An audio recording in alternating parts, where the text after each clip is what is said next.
Good afternoon, everyone. Welcome to this call. Thank you so very much for joining us. As many of you may know, my name is Ed Yohnka. I'm the Director of Communications and Public Policy here at the ACLU of Illinois, and I'm really happy that you all had the time and ability to join us this afternoon. I'm also joined by my colleague, Colleen Connell, our Executive Director. So let me just do a couple of things at the beginning here. First of all, for those of you who are interested, captioning is available for this call this afternoon. We have live captions. In order to turn those on, just click the Show Captions button at the bottom of your screen. Additionally, if you have any technical issues during the course of the call, you can just message ACLU-IL events, and someone should be able to help you or help you to the best of our ability. And then finally, I want to mention that we're going to have both the chat function open as a communal space for people to share thoughts, ideas, etc. as we go along. But specifically for Colleen, if you have questions, if you can put those into the Q&A section of the Q&A section down below, we'll use those as well. So we're going to jump in here to this conversation. Obviously, it's been a week since the election. We've gotten a lot of questions. We got a lot of questions in advance of this call. We've tried to integrate many of those into our conversation for today, or into my questions for Colleen. But if you have a question, or if you don't think your question was answered, please feel free to ask it again. We'll try to get to as many of these as we can in the time that we're going to be together. And so with that, Colleen, I will just turn and say good afternoon to you. It's been a whole week now since the election and since the re-election of the former president. And I guess from the perspective of the ACLU, I just wonder how you think things are feeling, or these sort of where you're at in terms of processing this development over the past week. Well, to cut to the chase, I'm not feeling like I hoped we'd be feeling on November 4th. So, in a nutshell, disappointed in the results and concerned really on behalf of a nationwide advocacy organization and the ACLU of Illinois specifically about what the election of Donald Trump means for civil rights and civil liberties. And, I suspect I speak for many people on this call when I express that disappointment and concern. But at the back of all of that is the recognition that we cannot let that disappointment and concern collapse into a state of paralysis, of despair. It's just too important, too much is at stake to not really think strategically in this moment and in the moments over the next 4 years about what actions we can and must take to protect the rights we hold so dear. That's really a nice sort of jumping off point, because when you talk about both being strategic and about this idea of preparing, I think it's fair to say that the ACLU did not wait around until the results rolled in on election night in order to plan for this moment and be prepared. I wonder if you could talk a little bit about what the ACLU has been doing at the national level and at the state level to prepare for this moment. Sure, Ed. And I'm going to lift up something that I believe you coined, and it served as the motto for the ACLU's nationwide scenario planning that started almost a year ago, which was that the ACLU has been built for this moment. We've been around 100 years, and again, to lift up something that the national office said in the New York Times ad last week. This is the American Civil Liberties Union, and we are not moving to Canada. And that boldness the boldness of that message reflects an organization that constantly plans so that we are able to react effectively to whatever comes down the pike. And we've been engaged nationwide and here in Illinois in scenario planning for the outcome of the 2024 elections. And when I say scenario planning, we theoretically addressed both potential outcomes of the presidential election. But because of the very different nature and level of the threat of the scenario that we're confronting, we invested most of our time and resources into planning for a Trump 2.0. And so we're going into January of 2025 prepared for really what we think will come down the pike. Can you talk a little bit about, what that kind of planning has looked like across the country with our colleagues and here in Illinois about, what some of the considerations that people have brought to, this work and to things that they've been thinking about? Sure. I think it's probably best to think about it in two streams of planning. One really focuses on substantive issues that we are really, that really form the core of our mission. Reproductive rights and bodily autonomy, LGBTQ rights, immigrant rights, criminal legal system reform, First Amendment freedoms, freedom of speech, freedom to learn, religious liberty.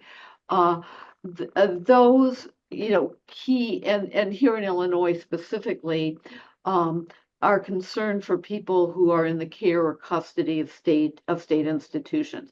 So we have those substantive issues on the one hand, and we're constantly thinking about what kind of state protections and state firewalls we can either enhance or build here in Illinois to increase our ability to function as a safe haven for some of these rights that are portable, even though at I think unfortunately a great cost to people, think accessing reproductive health care.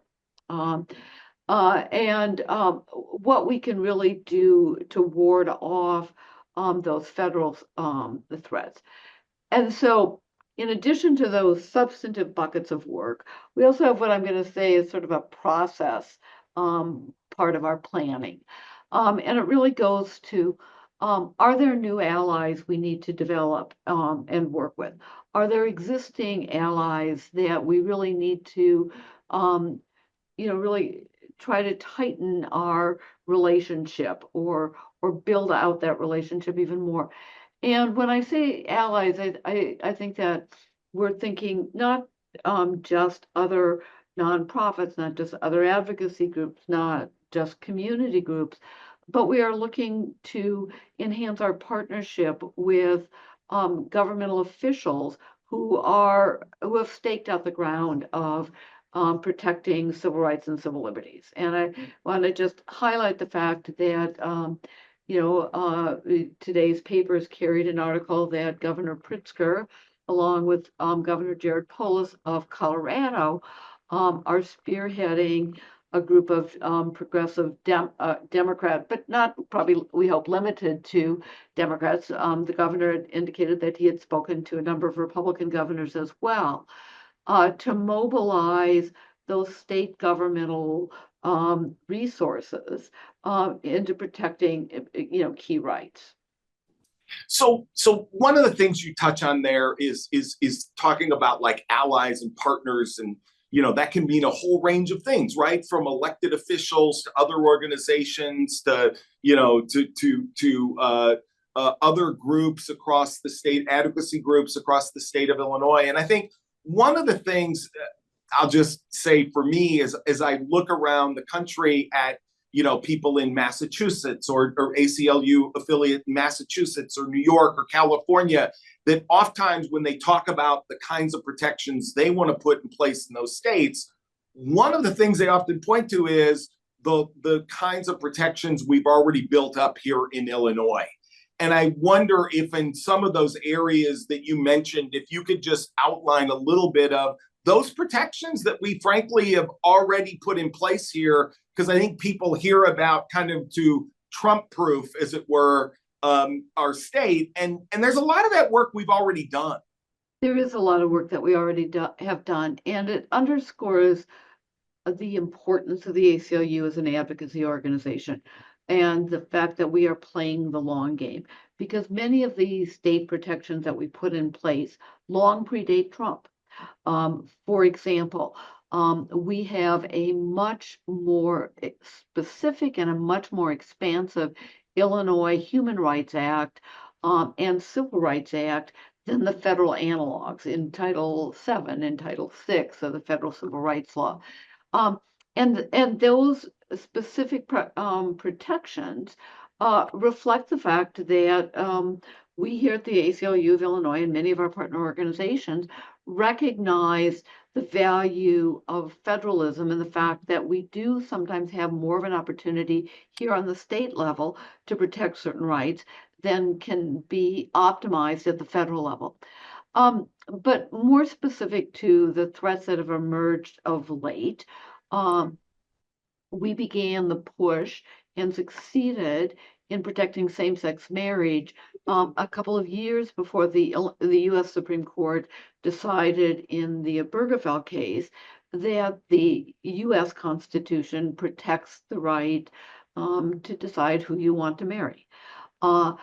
And we also recognized here in Illinois that unfortunately the Supreme Court was on a track to, at a minimum, continue to scale back protections for abortion rights that have been recognized in the U.S. Constitution since 1973 in the Roe decision.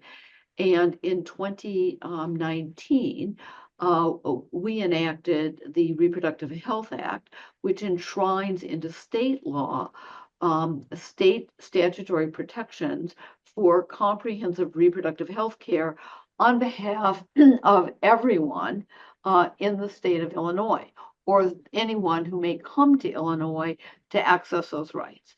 And the Reproductive Health Act built on a couple of other legislative developments that we had put in place in the preceding years. For example, a few years prior to that, we were one of the driving forces behind providing state Medicaid funding for abortions.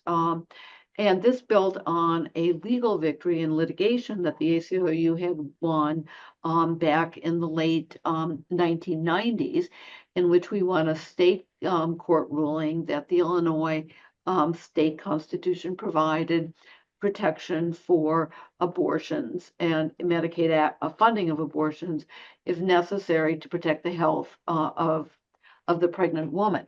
And so we built on that to expand Medicaid funding for anybody who's eligible for Medicaid and who might need abortion care.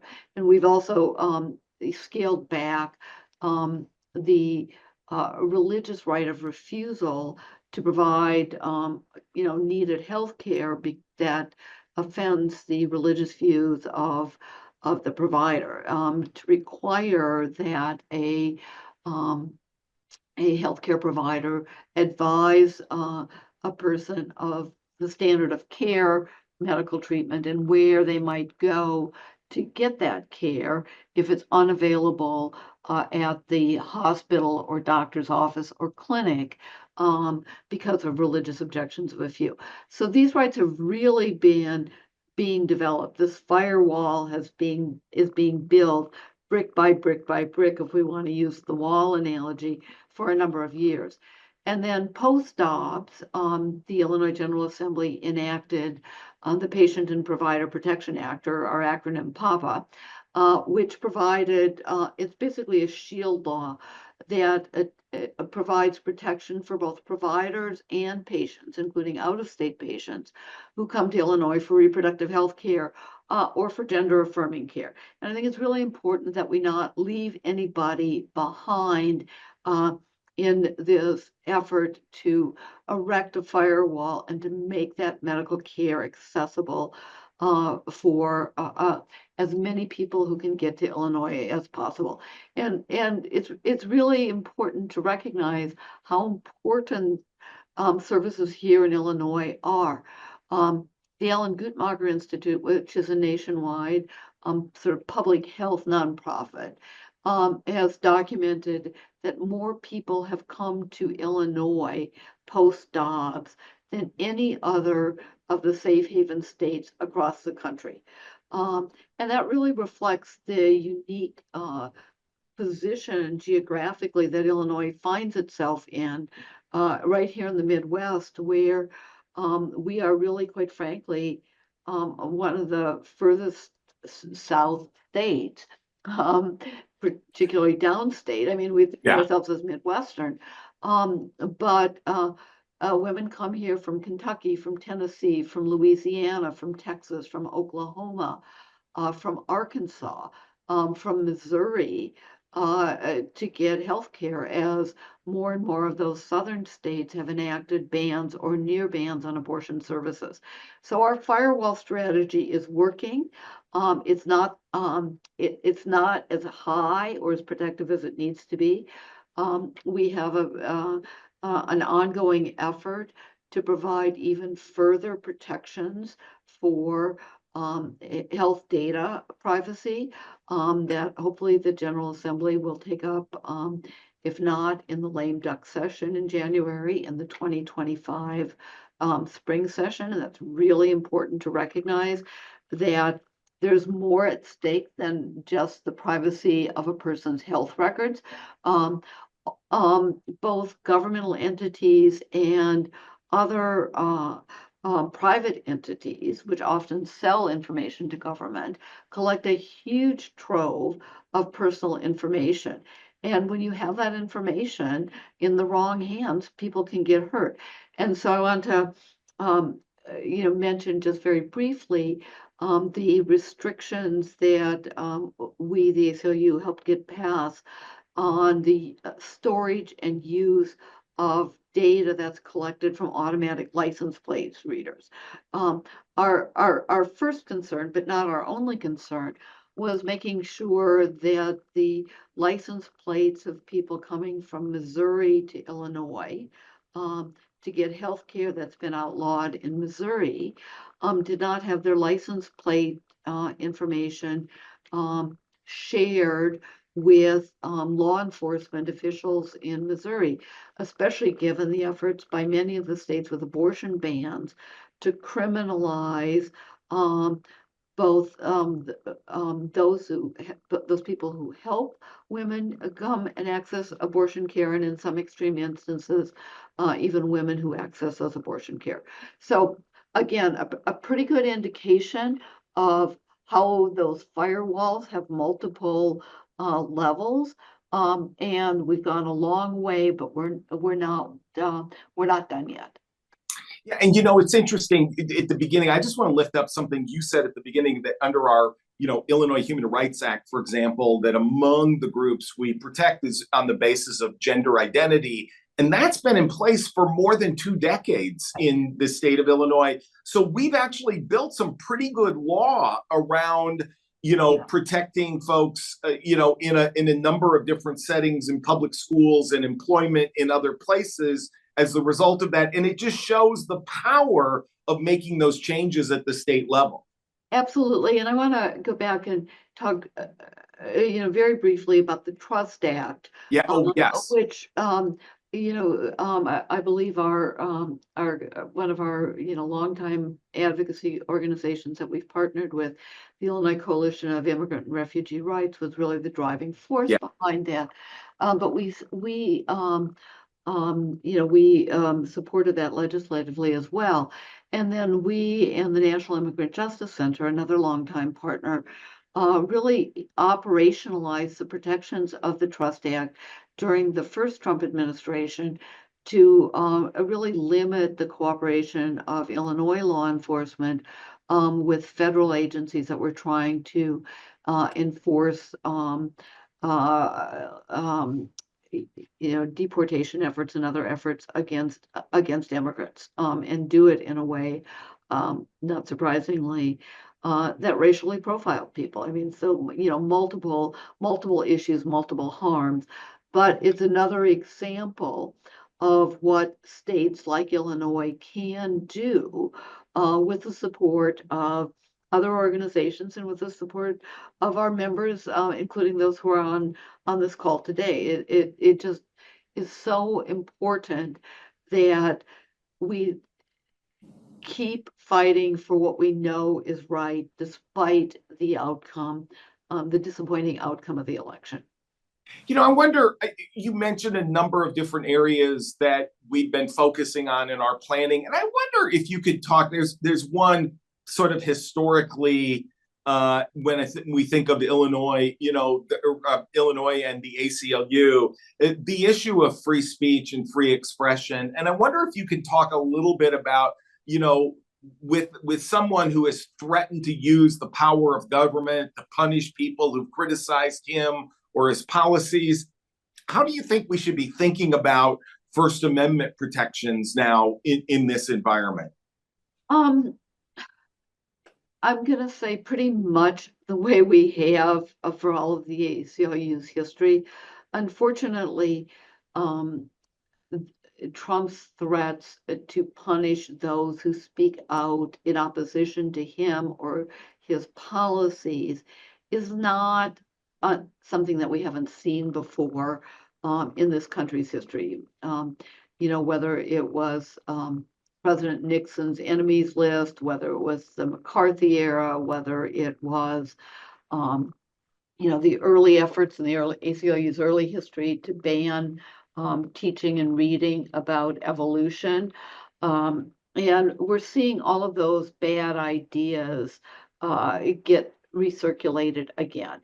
And so I think the answer to those bad ideas now, is the same as it's been throughout our history, which is the ACLU's eternal vigilance in protecting the right to speak freely, the right to read freely, the right to learn freely. And it's one of the reasons that the ACLU, both here in Illinois as well as nationwide, has come out so strongly against book bans and against efforts to censor curriculum in schools to prevent honest discussions and curriculum about enslavement, about LGBTQ rights, about women's rights. Because if people don't have that basic information, it makes it very challenging to acquit your obligations as a citizen. One of the things that I think is probably a little different today than 8 years ago is the presence of the Project 2025 document.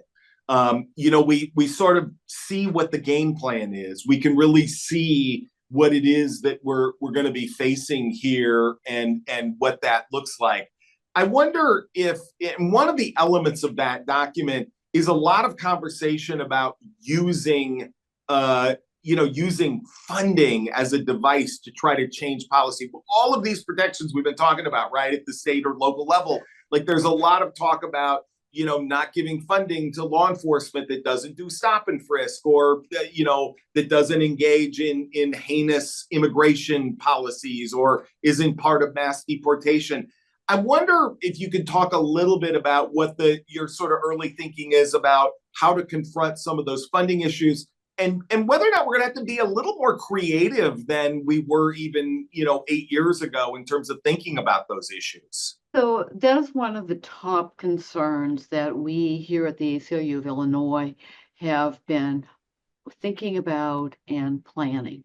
And I say that for a number of reasons, starting with the fact that, as many of the folks on the call know, we at the ACLU of Illinois have a number of long-standing lawsuits that are aimed at improving the conditions in state prisons, in state juvenile detention facilities, in the care that's provided for the Department of Children and Family Service, foster kids, as well as people with disabilities who are in various locations and facilities.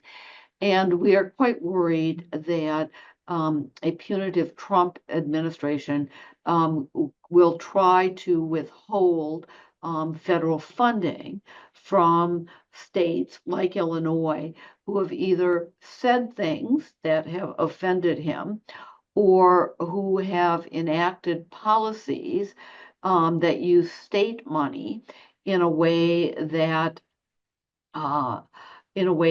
is contrary to either federal policy or again, Trump's personal preferences. I'm going to go back and talk about Medicaid funding for abortion for just a minute. As those who are deep in the weeds of the Medicaid law know, Medicaid funding for medical services is provided with a combination of both federal money and state money, and it's a formula. And the feds long ago, unfortunately, in response to something that was put forth by a then representative from Illinois, Henry Hyde, restricted the use of federal funds in Medicaid programs to fund abortion services. So when, as I mentioned a bit ago, the state of Illinois expanded Medicaid funding to cover all abortions for Medicaid eligible folks, the state of Illinois is using its own money, which you're allowed to do under current Medicaid law, to provide that care for which federal funding is unavailable, so abortion care. I am worried that a punitive Trump administration could say something to the effect of, if a state uses its own money to pay for care that the Trump administration doesn't like, we will cut all Medicaid funding. And that is something that we probably cannot sustain here in Illinois and provide the medical care for the hundreds of thousands of people in Illinois who are Medicaid eligible. And so if we see something like that, to your point, I think we need to get creative and think about whether we want to urge the Pritzker administration to set up sort of a standalone funding opportunity for to subsidize abortion. Whether we want to, because of how the federal restriction is structured, whether we want to basically bite the bullet and say, because of the importance of providing Medicaid funding for the literally, let's just say, the 16,000 children who are in the care of the Department of Children and Family Services, not to mention, again, hundreds of thousands of other people across the state of Illinois, maybe we need to take abortion funding all private. And this is where I'm going to say to everybody on the call, we may have to put our money where our mouth is in terms of funding our values and accept the hard reality that for a short period of time, the much larger capacity of government, fueled by everybody's tax dollars, may be limited. And, we are going to have to, dig deep to find out how we can fund this critical care. And this is where it really does feel like going back to the bad old days. And I know that there are a number of people who are on this call who at my early days at the ACLU, prior to our getting Medicaid funding, we would get calls, a young woman in foster care, people in the Department of Corrections who were pregnant and needed an abortion. And there were no state funds that could be used for abortion care. And so I would get on the phone and call donors who I knew supported reproductive rights, and we would raise money, um, patient by patient, to provide that needed care. That became less necessary after the Chicago Abortion Fund, again, another longtime partner, was established and often had resources available. But we could be looking at a return to those bad old days, at least temporarily during the Trump administration. And I think, again, it's not responsible for us to argue that the state forego all Medicaid funding, even though it's completely obnoxious. That the feds might try to use the power of the purse to restrict what we can do with our own money here in Illinois. But I think people have to be prepared to to think about those kinds of hard choices. Yeah, and it does sort of demonstrate that, given that this may call for some nuance in terms of thinking about just opposition versus trying to find other creative ways to work around these issues. Correct. Another thing, I think, in advance of the call today, I think one of the most regular questions that we got from folks who were going to attend in advance was that there was a lot of sort of the questions of, what can I do? What is my role? What are things that we can do as individuals in a state like Illinois to sort of combat a lot of this? And I wonder, what the advice is that you're giving to folks now around those kinds of issues. So it's the same advice I've been giving for a long time. It's just more urgent today. I think we have to do the two things that we always have to do. The first is we have to continue to speak out in opposition to these bad proposals that we know are going to be coming, or policies that are coming out of the Trump administration.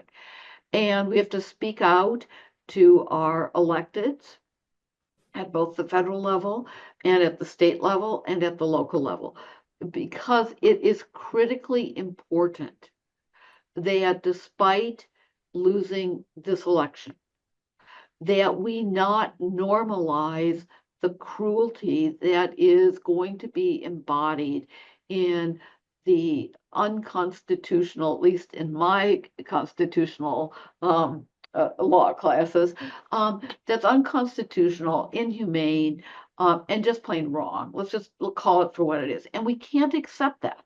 We cannot let ourselves become complicit on the basis of our silence in the human suffering and unconstitutional wrongs that are going to be inflicted on this country. We have to continue to speak up and bear witness to that. We are not at the ACLU going to allow ourselves to be on the wrong side of history. Yeah, and the second thing, and I let you answer the question. I think it's really important that we thank our electeds for doing the right thing, hard as it is, and that we take, as you said a few minutes ago, a more nuanced view of what the right thing is for our electeds. I mean, if we have to make the hard decision to forego federal funding again for reproductive health care, that we play the long game, and we we don't excoriate them for doing what they had to do to avert a greater harm. Yeah. And this actually gives me a perfect opportunity. So somebody in the chat asked about HR 9495 that was just considered by the U.S. House of Representatives last night. So if I can take the moderator's privilege for just a moment.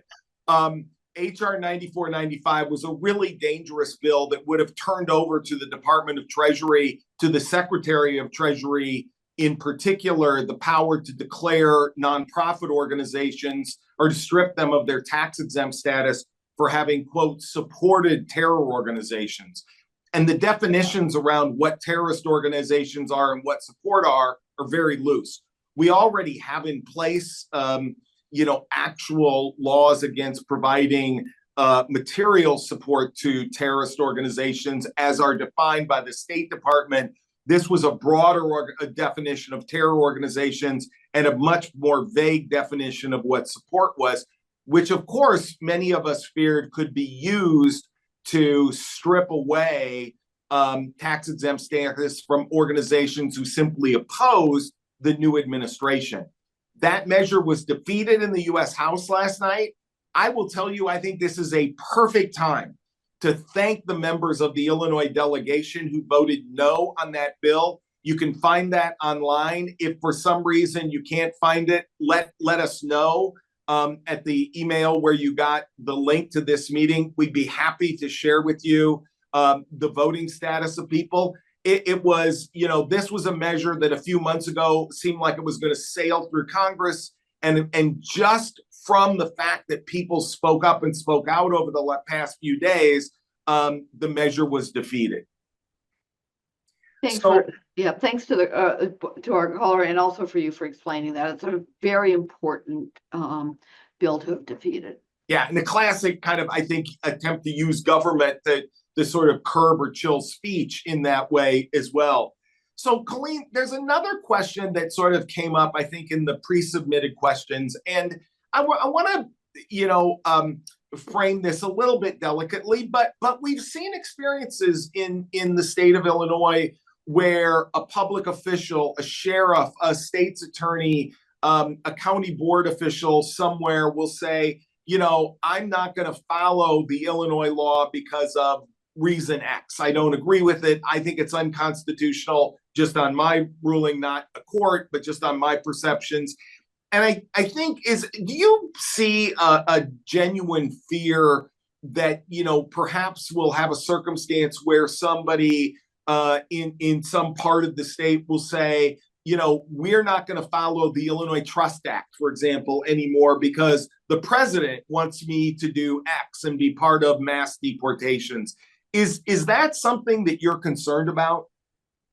Yes, I am concerned about it. And it's, again, one of those areas in which I think nuance is required. And it is really important, and this is where, again, the power of the ACLU is in part the strength of our voice and the voice of our members, of calling on state officials, for example, Ed, to require a local sheriff to comply with the Trust Act. Getting probably too far into the legal weeds. Yeah. The HE, the state funding has more ability directly to force compliance with state law than the ACLU does, just as a matter of going into court or legally. But this is one of those times where the expression of outrage, citizen outrage by members is I think really an important advocacy tool. Yeah, I think back to your earlier point, that idea of really being sort of involved in monitoring what's happening locally. There's going to be a lot of noise and a cacophony of sound coming from Washington. And I think sort of being tied in and recognizing what's happening locally is going to be equally as important if we want to protect, as you say, the values that we've sort of put in place here in Illinois over the last several years. Yes, and maybe this is a subject for another town hall, but it's really the intersection between what is civil disobedience and still the importance of the rule of law. One of the things that for me is most discouraging about a second Trump administration is his disregard for the rule of law. None of the boundaries, none of the guardrails that apply to the rest of us, will he abide by, or does he seem to abide by? And above and beyond my sort of political opposition to or philosophical opposition to some of what he proposes. I think that the derogation of the rule of law presents a huge threat to all of us, and it's really I think the flip side of the kind of punitive use of law, like the funding stuff we discussed a few minutes ago. The real importance of the rule of law is that it should apply in an even-handed way to all of us. We all should have to play by the rules. And one of the most dangerous things about a second Trump administration is the unwillingness to play by those rules. And that's why I think, the kind of, constitutional sheriff's movement that you discussed a few minutes ago is so dangerous. We want people to play by the rules. And for another day, true civil disobedience recognizes that sometimes the rules themselves are unconstitutional, and that when you disobey them, you're disobeying them intentionally because you think they are wrong, and you're willing to take the consequences until we are successful in changing or repealing that unjust law. But that's a conversation for another day that I think is well worth having. It really is. And I'm not necessarily the First Amendment civil disobedience expert in the organization. Yeah, but we can talk about the Magna Carta all day long. We could. So, We could. you know what? I'm going to turn to some of the questions we've been getting. We went a little longer in this part of the conversation than we wanted to, but I just wanted to, for those of you who are with us, I want to just repeat, I think, a few themes that you've heard. The first is, as Colleen said, the ACLU was really built for this moment, and we've been planning for this for a number of months.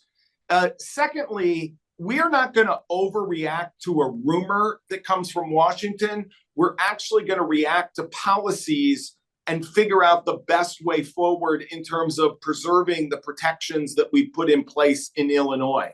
And I think to that end, one of the things is that we are hopeful that you'll continue to follow along with us, to respond to our emails. When we ask you to reach out to a local official or a state legislator or a member of Congress about these things, to do that. Somebody had asked in one of the questions about how do we discern if, there are alternate kind of underlying agendas to legislation that might seem innocuous. I assure you, we'll tell you when we identify that and when we see them and when we see them harming civil liberties.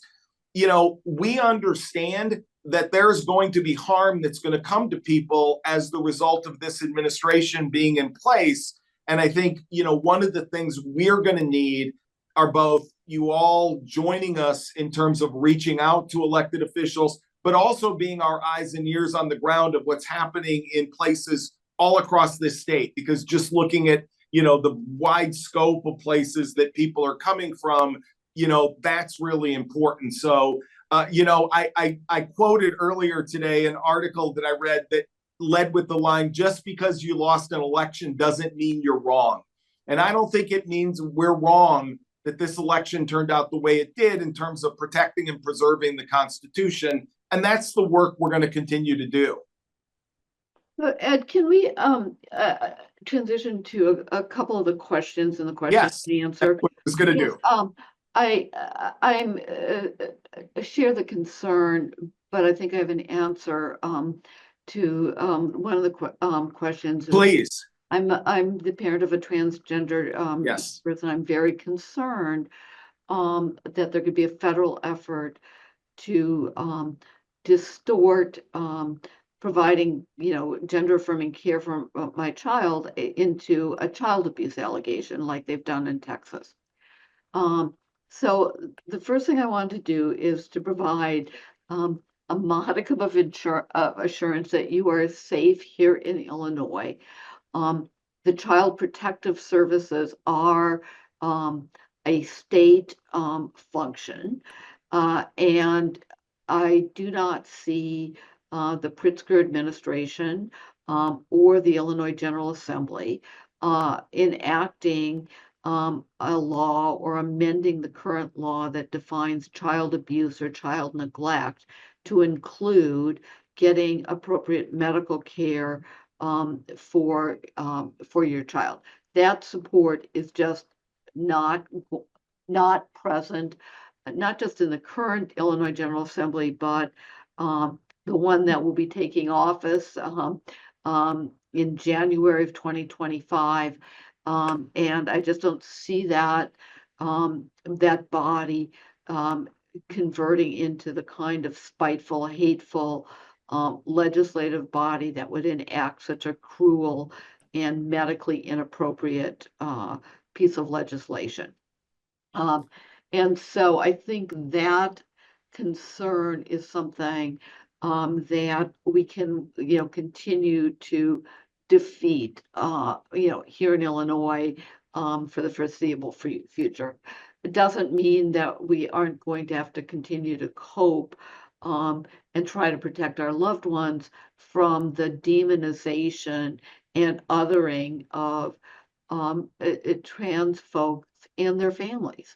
That is I think a fight that we're going to need to continue to fight, even if the most awful manifestations legally don't happen here in Illinois.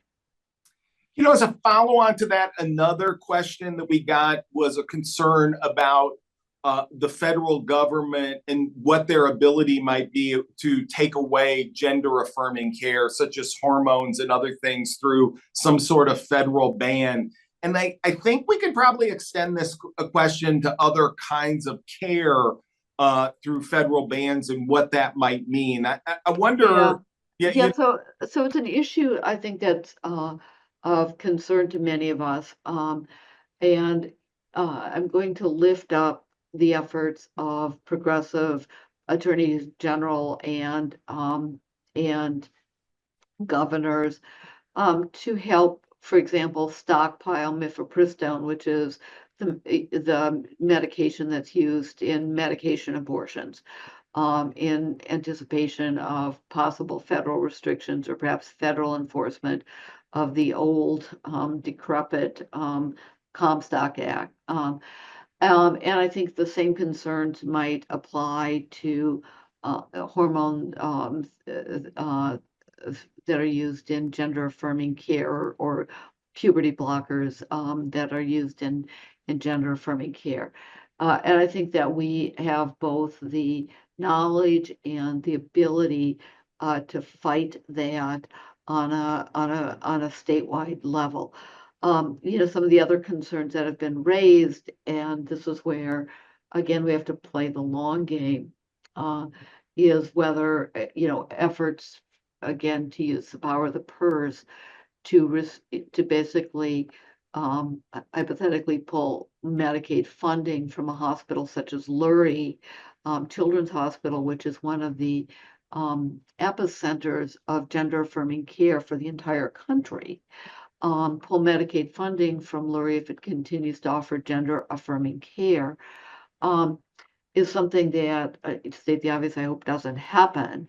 But if it does, we learned a lot during our fight for abortion rights and reproductive health care about how to set up standalone facilities in which you could perform, hypothetically speaking, gender affirming surgeries, but have that as a separate facility that isn't tied to Medicaid funding. Is it optimal? No. Is it fair? No.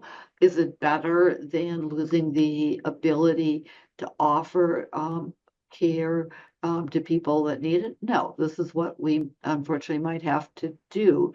And it goes into those hard choices. We can't choose to let a hospital like Lurie, and not that it's my decision, but forego Medicaid funding, because so many people confronting a health crisis for a child rely on Medicaid funding to provide for that basic medical care.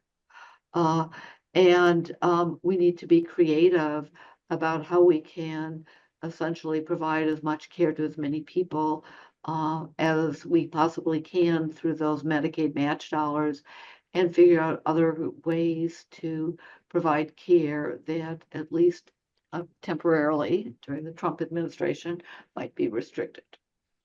So, Colleen, another question that we got had to do with an effort which is apparently underway to instruct the federal archivist to publish the Equal Rights Amendment, arguing that the amendment has been ratified by the required number of states, and the only step is for the archivist to publish the amendment. I don't know if you know anything about that, but I wonder if you have a view about whether or not the ERA would be helpful in terms of addressing some of these issues with regards to bodily autonomy. Yes, I do think it would be very helpful. And the question of whether all that stands between ratification and implementation of the Equal Rights Amendment is publishing by the Federal Archives is a question that is legally in great dispute, as is the question of whether the ratifications of the last, I believe, 3 states that ratified it are valid because of questions about whether there were time restrictions on the Equal Rights Amendment.